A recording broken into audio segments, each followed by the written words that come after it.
الحمد لله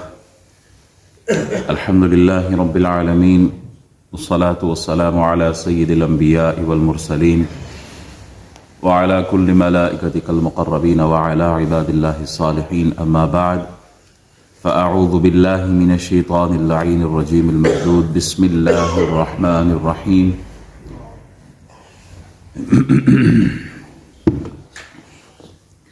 وشروه بثمن بخس دراهم معدودة وكانوا فيه من الزاهدين صدق الله مولانا العظيم وصدق رسوله النبي الأمين الكريم ونحن على ذلك لمن الشاهدين والشاكرين والحمد لله رب العالمين۔ ہر طرح کی کبریائی، بڑائی، حمد، ثنا، تعریف وحدہ لا شریک ذات کے لیے ہے جو ہم سب کا خالق ہے، مالک ہے، رازق ہے۔ درود سلام بے حد بے حساب اس ہستی پر جو امام الانبیاء ہے، رحمت للعالمین ہے، شفیع المذنبین ہے۔ اللہ کریم کے حضور دعا کرتا ہوں، دعا گو ہوں کہ مالک و مولا ہمارا اول وقت میں مسجد میں آنا، بیٹھنا، سننا، سنانا اپنی پاک بارگاہ میں قبول فرمائے۔ آج 5واں خطبہ ہے سورہ یوسف کی تفسیر پر۔ ہم نے آیت نمبر 20 تک کلام کیا تھا کہ یوسف علیہ السلام کے بھائیوں نے قافلے والوں کو یوسف علیہ السلام کی قیمت لے کر ان کے حوالے کر دیا۔ 20 درہم لیے، 2 درہم ہر بھائی کے حصے میں آئے، اور قافلے والوں کو کہا کہ اس غلام کو، بھاگے ہوئے غلام کو مضبوطی سے باندھ لو، یہ بھاگ جاتا ہے۔ کچھ فاصلے پر جب بھائی ان سے ہٹے دور اس مقام سے، قافلے والوں سے، تو یوسف علیہ السلام آنسو بہا رہے ہیں اپنے بھائیوں کے لیے، اور قافلے کے اس سردار سے کہا کہ مجھے ایک دفعہ اپنے مالکوں سے ملنے دو، جو تمہارے ہاتھ مجھے فروخت کر کے جا رہے ہیں، مجھے ملنے دو۔ قافلے کے سردار نے کہا حیرت ہو رہی ہے، آج تک ہم نے ایسا غلام نہیں دیکھا جو اپنے مالکوں کے لیے، آقاؤں کے لیے اتنا روتا ہے۔ تو محبت کر رہا ہے اور وہ تجھ سے نفرت کر رہے ہیں، تو ان کی طرف جانا چاہتا ہے، وہ تجھ سے دور رہنا چاہتے ہیں۔ بہرحال یوسف علیہ السلام دوڑتے ہوئے گئے، ہر بھائی کو گلے لگایا، لپٹے ہیں ہر بھائی سے، ان کو چوما ہے اور کہا اللہ تم پر رحم فرمائے، اگرچہ تم لوگوں نے مجھے فروخت کر دیا ہے، اللہ کی رحمتیں ہو تم پر، اگرچہ تم لوگوں نے مجھے بیچ دیا ہے، اللہ تمہاری حفاظت کرے، اگرچہ تم نے مجھے اپنے سے دور کر دیا ہے۔ یوسف علیہ السلام جب قافلے والوں کے ساتھ جا رہے تھے تو قبرستان پر ان کا گزر ہوا، اور اس قبرستان میں یوسف علیہ السلام کی والدہ کی قبر بھی۔ اپنی ماں کی قبر کو دیکھ کر صبر کے سارے بندھن ٹوٹ گئے، آنکھوں سے آنسو جاری ہے، دل غمگین ہے، صبر ہو نہیں رہا۔ باپ کی جدائی ایک طرف، بھائیوں کا ناروا سلوک دوسری طرف، ماں کی قبر کو دیکھا تو بس برداشت نہ ہو سکا اور دوڑ کر گئے، والدہ کی قبر سے لپٹ گئے۔ یہاں ایک کافی طویل ایک کلام ہے اس پر، اس موقع پہ آپ نے کیا کیا کہا تھا اپنی ماں کی قبر پر۔ وقت مختصر ہے اس لیے میں اس کو سب سکپ کر رہا ہوں اور آگے بڑھ رہا ہوں۔ اب جس بندے کی ڈیوٹی لگی تھی قافلے میں کہ آپ نے نگرانی کرنی ہے اس کنعانی لڑکے کی کہ یہ آپ سے کہیں بھاگ نہ جائے، وہاں دیکھا تو یوسف علیہ السلام تھے نہیں قافلے میں، تو شور اٹھا کہ لڑکا بھاگ گیا۔ وہ ملیح اسود نام ہے اس آدمی کا، حبشی آدمی ہے، دوڑتے ہوئے آیا اور دیکھا کہ یوسف علیہ السلام قبر پر ہے، تو آپ کو مارنا شروع کر دیا، مارا ہے آپ کو، خوب مارا۔ آپ نے کہا میں بھاگا نہیں ہوں، ماں کی قبر کے پاس آیا ہوں۔ اچھا، جو ہی آپ کو مارنے لگا تو اچانک ہواؤں کی کیفیت آئی، موسم بدلا، گرد و غبار اٹھا، یہاں تک کہ اتنا گرد و غبار، اتنی ڈسٹ کہ ایک آدمی دوسرے آدمی کو نہیں دیکھ سکتا تھا، ایسی کیفیت بنی۔ تو سردار نے کہا یقیناً کچھ ہوا ہے ظلم جس کی وجہ سے یہ ماحول بنا ہے، کسی نے کوئی ایسا جرم تو نہیں کیا؟ تو اس آدمی نے کہا ہاں میں نے اس لڑکے کو مارا ہے، اس کے بعد یہ موسم اس طرح بدلا ہے۔ تو سردار سمجھ گیا تھا کہ یہ کوئی عام بچہ نہیں ہے۔ وہ بندہ آیا سردار یوسف علیہ السلام کے پاس اور کہا کہ اس آدمی نے تمہارے ساتھ یہ ظلم کیا ہے، اگر تم بدلہ لینا چاہتے ہو تو بدلہ لے لو ورنہ معاف کر دو۔ یوسف علیہ السلام نے معاف کر دیا۔ جو ہی آپ نے معاف کیا تو موسم واپس ٹھیک ہو گیا، حالات بالکل ٹھیک ہو گئے، نارمل ہو گئے۔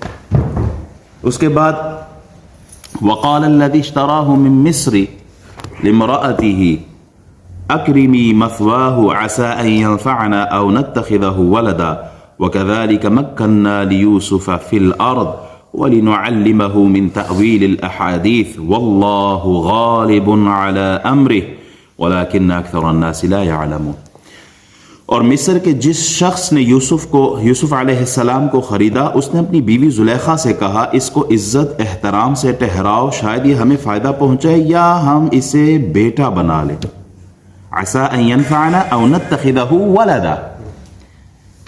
امام قرطبی فرماتے ہیں جب آپ کو مصر لایا گیا تو آپ کو دریا نیل کے پانی سے غسل دیا گیا، اچھے کپڑے پہنائے گئے، اور آپ کا حسن اتنا تھا کہ مصر کے بازاروں پر آپ کا حسن نظر آ رہا تھا، وہاں کی دیواروں پر آپ کا حسن نظر آ رہا تھا، اس طرح آپ چمک رہے تھے۔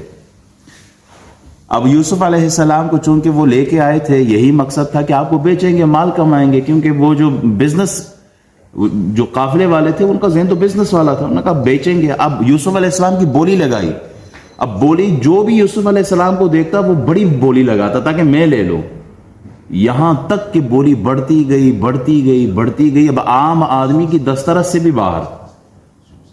اب بادشاہ کا جو ایک روایت میں ہے کہ وہ فائننس منسٹر تھا، ایک میں تھا کہ وہ چیف آف آرمی سٹاف تھا، ایک میں تھا کہ وہ وزیر اعظم تھا، پرائم منسٹر تھا، بادشاہ کے انڈر وہ آدمی تھا، بہت خاص آدمی تھا کنگ کا۔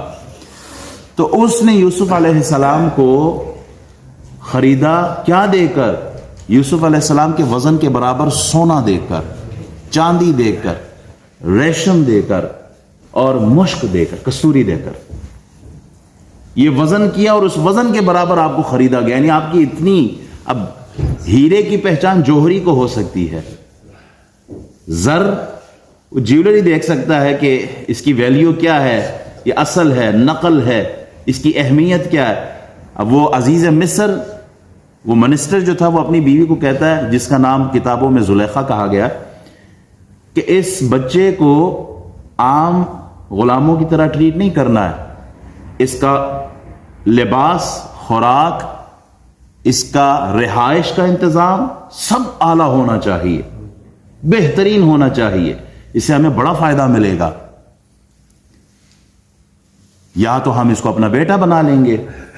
اب یہ بھی مفسرین نے لکھا ہے کہ وہ آدمی جو تھا اولاد کے قابل نہیں تھا، اسی لیے کہا کہ ہم ان کو اپنا بیٹا بنا لیں گے۔ یہاں عبداللہ ابن مسعود رضی اللہ تعالیٰ عنہ صحابی رسول فرماتے ہیں کہ 3 آدمی، ان کی فراست، ان کی سمجھداری اور قیافہ شناسی، یہ بہترین کمال اندازہ ہے ان کا۔ یعنی وہ چہرہ دیکھا اور انہوں نے بتایا کہ اس کا فیوچر کیا ہوگا، کتنا بہترین ہوگا یہ۔ ان میں عبداللہ بن مسعود صحابی رسول ہے، وہ فرماتے ہیں ایک تو عزیز مصر تھا جنہوں نے صرف یوسف علیہ السلام کا چہرہ دیکھا اور کہا کہ یہ بہت اعلیٰ منصب پہ ہو۔ یوسف علیہ السلام کا چہرہ دیکھ کر انہوں نے اندازہ لگایا، ایک عزیز مصر بڑا دانا، سمجھدار، عقل مند انسان تھا۔ اور پھر فرماتے ہیں دوسرا وہ شخص ابو بکر رضی اللہ تعالیٰ عنہ، جنہوں نے حضرت عمر رضی اللہ تعالیٰ عنہ کو خلافت کے لیے نامزد کیا۔ تیسرا جو تاریخ میں آیا وہ یہ کہ حضرت شعیب علیہ السلام کی بیٹی ہے انہوں نے اپنے والد کو مشورہ دیا تھا. قالت احداہما یا ابت استاجرہ ان خیر من استاجرت القوی الامین، کہ ابا جی یہ جو موسیٰ ہے علیہ السلام ان کو خدمت میں رکھ لے، یعنی ان کو نوکری دے دے، ان کو خدمت میں رکھ لے. کیوں؟ یہ امین بھی ہے اور یہ طاقت والے بھی ہیں. جو ڈول کنویں سے نکالنا بہت سارے آدمی مل کے نکالتے تھے، وہ موسیٰ علیہ السلام نے اکیلے نکال لیا تو معلوم ہوا طاقت بہت ہے اور امین بھی بہت ہے. جب موسیٰ علیہ السلام حضرت شعیب علیہ السلام کی بیٹیوں کے پیچھے جب چل رہے تھے نا، تو یہ لکھا گیا ہے کہ ہوا چل رہی تھی اور وہ لڑکیاں وہ آگے تھی، شعیب علیہ السلام کی صاحبزادیاں. تو موسیٰ علیہ السلام نے ان کو کہا کہ آپ پیچھے آ جاؤ، ہوا چل رہی ہے، بے پردگی نہ ہو. تو یعنی امین تھے، امانت داری تھی، شرم و حیا کا پیکر تھے.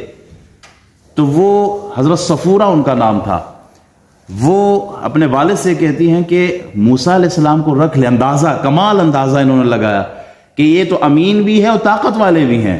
یہاں سے علماء ایک مسئلہ نکالتے، کہتے کسی کو نوکری پہ رکھنا ہو نا، کسی آدمی کو کام دینا ہو، جاب دینا ہو، تو یہ دو چیزیں دیکھا کرو. ایک تو وہ ہو کہ وہ صحت مند ہو، جاب کر سکتا ہو، کام والا ہو، اور دوسرا یہ کہ وہ امانت دار ہو. جب یہ دو خوبیاں کسی میں دیکھو نا تو اس آدمی کو جاب پہ رکھ لیا کرو. تو یہ تین اشخاص حضرت عبداللہ بن مسعود فرماتے ہیں کہ ان کا اندازہ بڑے کمال کا تھا. اسی طرح امام اعظم ابو حنیفہ رحمۃ اللہ علیہ مجلس میں بیٹھے ہیں تو ایک بچہ آیا، بچے نے آ کے کہا، پوچھا، سوال کیا، لڑکا ہے، آگے پوچھتا ہے امام صاحب سوال یہ ہے کہ لڑکا ہے، اس نے عشاء کی نماز پڑھ لی ہے، عشاء کی نماز پڑھ کے وہ سو گیا گھر جا کے، اب سونے کے بعد اس پر غسل واجب ہو گیا ہے، تو اب وہ عشاء کی نماز دوبارہ پڑھے؟ تو امام صاحب نے کہا ہاں، دوبارہ وہ عشاء کی نماز پڑھ لے. اب امام صاحب کے جو اسٹوڈنٹ آگے پیچھے بیٹھے ہوئے تھے انہوں نے کہا حضور سمجھ کوئی نہیں آئی، عشاء تو پڑھ لی ہے، ایک بار عشاء پڑھ چکا تو دوبارہ عشاء کیوں؟ تو امام صاحب نے کہا یہ لڑکا بہت سمجھدار لڑکا ہے، بہت سمجھدار لڑکا ہے، اس نے اپنا ہی مسئلہ پوچھا ہے. اس نے عشاء کی نماز پڑھی جب یہ بالغ نہیں تھا، نابالغ تھا، اور جب یہ سویا اور اس پر غسل واجب ہو گیا تو اب یہ بالغ ہو گیا ہے، بالغ ہوا اور بالغ ہونے کے بعد اس پر عشاء کی نماز فرض ہو گئی ہے، تو اب اس کا دوبارہ عشاء پڑھنا ضروری ہے کیونکہ عشاء اب اس پر فرض ہوئی ہے. اور پھر آپ نے فرمایا تھا کہ قد یفتی ھذا الصبی، یہ بڑا سمجھدار لڑکا، یہ بڑے قد قامت والا یہ لڑکا جو ہے یہ بہت بڑا آدمی بنے گا. یہی لڑکا اس کو کچھ دنوں کے بعد اس کے والد لے کے آئے امام اعظم کے پاس، کہا حضور اس کو اپنی شاگردی میں قبول کرو، اسے پڑھاؤ. آپ نے فرمایا میں جب بچہ حفظ قرآن کر لے گا تب اس کو چھوڑنا، یہاں پر حافظ بنے گا قرآن کا تب لے کے آنا، تب میں پڑھاؤں گا اس کو. لے گئے واپس، ایک ہفتے بعد پھر آئے واپس، انہوں نے کہا حضور اپنی شاگردی میں قبول کرو. آپ نے کہا میں نے پچھلے ہفتے بتایا تھا کہ جب یہ حفظ کر لے، مکمل قرآن کا حافظ بن جائے تب میرے پاس لے کے آنا. حضور کر لیے، 7 دنوں میں پورا قرآن حفظ کیا، اور آپ کی شاگردی میں بیٹھے. وہ کون؟ وہ امام محمد ان کا نام تھا، امام محمد حسن الشیبانی رضی اللہ تعالی عنہ. انہی کی کتاب، ایک اہل کتاب تھا، ان کی کتاب المبسوط نام ہے اس کا، اس کی سٹڈی کی اس بندے نے. جب وہ اس کتاب کو پڑھ چکا تو اس نے اسلام قبول کیا. کہا جب چھوٹے محمد کی کتاب کا یہ عالم ہے تو بڑے محمد کے قرآن کا کیا عالم ہوگا. تو امام اعظم نے بھی اندازہ لگایا کہ یہ لڑکا آگے جا کے بہت بڑا امام بنے گا. بہرحال قرآن مجید کی اگلی آیت فرمایا وَكَذَلِكَ مَكَّنَّا لِيُوسُفَ فِي الْأَرْضِ، اور اس طرح ہم نے یوسف کو سرزمین مصر میں قرار بخشا. اللہ تعالیٰ نے یوسف علیہ السلام کو خزانے عطا فرما دیے. وہ جو یوسف علیہ السلام کو گرانا چاہتے تھے، وہ جو اپنا بغض دکھا رہے تھے، نفرت دکھا رہے تھے، جو دشمنی کر رہے تھے، جو جان کے پیچھے پڑے ہوئے تھے، جو نقصان پہنچانا چاہ رہے تھے، جو گرانا چاہتے تھے، اللہ تبارک و تعالیٰ نے ان کے منصوبوں کو ناکام کیا اور اللہ کی تدبیر غالب آئی ہے. اللہ تعالیٰ نے انہیں مصر کا بادشاہ بنا دیا، خزانے عطا فرما دیے ہیں. بظاہر یوسف علیہ السلام کے جو بھائی تھے وہ کامیاب ہو گئے، وہ چاہتے تھے کہ یہ والد کی نظروں سے غائب ہو جائے، چلا جائے، یہ علاقہ چھوڑ جائے. بظاہر وہ کامیاب ہے، وہ یہی جو چاہتے تھے وہ ہو رہا ہے، لیکن حقیقت کیا ہے حقیقت کچھ اور ہے. حقیقت یہ کہ اللہ نے اسی جو ان کا ارادہ تھا یہاں سے غائب کرنا، ختم کرنا، ان کا مستقبل تباہ کرنا، حقیقت میں وہ الٹ ہوا ہے. اللہ نے انہیں مزید بلندیاں عطا فرما دی ہیں. وَلَقَدْ مَكَّنَّا لِيُوسُفَ فِي الْأَرْضِ، اللہ تعالیٰ نے انہیں خزانے عطا کر دیے. وہ تو مارنا چاہتے تھے، لیکن فانوس بن کر جس کی حفاظت ہوا کرے وہ شمع کیا بجھے جسے روشن خدا کرے. یہ بھی معلوم ہوا اگر حاسد پیچھے پڑے ہوں نا، ظالم پیچھے پڑے ہوں، تو اللہ کی مدد طلب کرنی چاہیے، کیونکہ یوسف علیہ السلام کو خزانے کس نے دیے ہیں؟ وَلَقَدْ مَكَّنَّا، سب کچھ دینے والی ذات اللہ کی. حاسد کے حسد سے بچنا، ظالم کے ظلم سے بچنا، شریر کی شرارت سے بچنا ہے تو اللہ کی پناہ طلب کرے. اللہم اکفنیہم بما شئت، یہ دعائیں ہیں. اللہ تو ہی مدد کر ان ظالموں کے مقابلے میں، میری تو ہی کافی ہو جا مجھے. یوسف علیہ السلام سب کچھ سہ رہے ہیں لیکن آپ مایوس نہیں ہوئے. یوسف علیہ السلام کنویں کی تاریکی میں بھی مایوس نہیں ہے. مصر کے بازاروں میں جب آپ کی بولی لگی جا رہی ہے تب بھی آپ دل شکستہ نہیں ہیں. اور جب آپ عزیز مصر کے محل میں آ گئے، لباس، خوراک، آسائشات، فیسلٹی سب کچھ ملے، آپ اس کے باوجود آپ غرور و تکبر میں بھی نہیں آئے، کیونکہ آپ اللہ کی رضا پہ راضی تھے. بہاروں میں اللہ کا شکر، تب بھی اللہ سے رشتہ جوڑا ہے، اور جب خزاں آ جائے تو اس کی رحمت سے پھر بھی مایوس نہیں ہوتے. فقر و فاقہ، غربت کی زندگی ہو تب بھی اللہ سے رشتہ جوڑا ہے، اور اللہ نے مال اور دولت دے دی، عیش و عشرت دے دی، تب بھی اللہ کو فراموش نہیں کرنا ہے. صحت دی ہے تو تب بھی اللہ کا شکر ہے، بیماری میں آزمایا گیا ہے تب بھی اللہ کا شکر ادا کرنا ہے. جھونپڑی میں ہو یا محل میں ہو، دامن تقوی پر کبھی داغ نہیں لگنے دیا. یوسف علیہ السلام نے کہا مالک تیری رضا پہ میں راضی ہوں. ہر حال میں بندے کو اللہ سے تعلق مضبوط رکھنا ہے. ظفر آدمی اس کو نہ جانیے گا، وہ ہو کیسا ہی صاحب فہم و ذکا، جسے عیش میں یاد خدا نہ رہی، جسے تیش میں خوف خدا نہ رہا. وہ آدمی کیسا؟ تو حالات بدل جائے تو بندے کا ماحول بدل جائے. پہلے 5 وقت نماز پڑھتا تھا، کرائے کے گھر میں رہتا تھا، جاب کوئی نہیں ہوتی تھی. پھر ایک وقت ایسے آیا کہ اللہ نے اس پر اتنا کرم کیا کہ اپنا بزنس سیٹ اپ ہو گیا، گھر لے لیا، گاڑیاں لے لی. جو تہجد کی نماز نہیں چھوڑتا تھا آج فرض نماز بھی نہیں پڑھتا. کیوں؟ حالات بدل گئے. تو حالات کے بدلنے سے بندے کو نہیں بدلنا چاہیے، بلکہ جتنا اللہ کرم کرتا جا رہا ہے مزید آپ کے سجدوں میں اضافہ ہونا چاہیے. لئن شکرتم لازیدنکم، تم شکر کرو میں تمہیں اور دوں گا. تو شکر کی کیفیت انسان میں ہونی چاہیے. شکر ہر وقت اللہ کا ادا کرنا چاہیے. اللہ تیرا لاکھ لاکھ شکر ہے جو تو نے ہمیں دیا. اور پھر فرمایا واللہ غالب علی امرہ، اللہ اپنے ہر کام پر غالب ہے. یعقوب علیہ السلام چاہتے تھے کہ یوسف علیہ السلام کا خواب ظاہر نہ ہو، لیکن اللہ غالب ہے. اللہ ظاہر کرنے پہ اللہ نے ظاہر کر دیا. بھائیوں نے یہ تدبیر کی کہ ہم کرتا پھاڑ کے خون لگا کے کہیں گے کہ بیڑیا کھا گیا، چھپائی بات، باپ کو دھوکہ دینا چاہ، لیکن اللہ غالب ہے ہر کام پر. اللہ نے ظاہر کرنا تو ظاہر کر دیا. زلیخا نے یوسف علیہ السلام پر الزام لگایا، تہمت لگائی، لیکن اللہ نے آپ کی پاک دامنی ظاہر کرنے کی. اللہ غالب، اللہ جو چاہتا ہے اللہ کرتا ہے. ان اللہ علی کل شیء قدیر، اللہ ہر چاہے پہ قادر ہے. یوسف علیہ السلام جو امتیازات، جو نعمتیں، جو اکرامات انہیں مل رہی ہے، واللہ غالب، اللہ غالب ہے. ابراہیم علیہ السلام کو نار نمرود میں ڈالا کس لیے؟ مارنے کے لیے. مارا انہوں نے؟ نہیں، مار ہی نہیں سکتے تھے. کیوں؟ اللہ غالب ہے. اللہ بچانے پر آئے، ساری کائنات مارنے کو دوڑے، کوئی مار نہیں سکتا، اس لیے کہ اللہ بچانے والا ہے.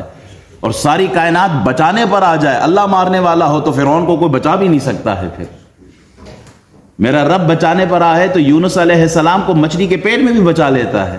اسماعیل علیہ السلام کے گلے پہ چھری رکھی ہوئی ہے، لیکن اللہ بچانے والا ہے. رسول اللہ صلی اللہ علیہ وسلم کو مارنے کے لیے سارے کافر جمع ہو گئے، کمرے کے باہر تلواروں کے ساتھ کھڑے ہیں، لیکن بچانے والا اللہ ہے. آنکھوں کے سامنے رسول اللہ نکلے ہیں ان کے. اللہ کی تدبیر سب سے مختلف ہے، اللہ بچانے والا ہے. یہاں یہ بھی علماء فرماتے ہیں کہ جب کسی کا دفن کردہ کوئی کمال ظاہر کرنا ہو تو اللہ حاسدوں کو ہی ذریعہ بنا دیتا ہے. یوسف علیہ السلام کے بھائیوں نے ان کو کنویں میں ڈالا، حاسد تھے نا، لیکن وہی کنواں مصر کے تخت تک یوسف علیہ السلام کو پہنچانے کا ذریعہ بن گیا ہے. ان اللہ علی کل شیء قدیر اور واللہ خیر الماکرین، اللہ کی تدبیر سب سے بہترین تدبیر ہے. پھر آیت نمبر 22 میں اللہ تبارک و تعالی ارشاد فرماتا ہے وَلَمَّا بَلَغَ أَشُدَّهُ آتَيْنَاهُ حُكْمًا وَعِلْمًا وَكَذَلِكَ نَجْزِي الْمُحْسِنِينَ. اور جب یوسف علیہ السلام اپنے پورے شباب کو پہنچ گئے تو ہم نے ان کو نبوت اور علم عطا فرمایا اور ہم نیکوکاروں کو اسی طرح جزا دیتے ہیں.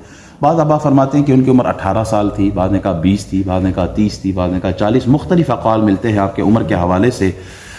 اللہ کریم نے آپ کو علم عطا فرمایا، آپ کو نبوت عطا فرمائی، آپ کو شریعت عطا فرمائی، آپ کو خواب کی تعبیر کا علم عطا کیا ہے.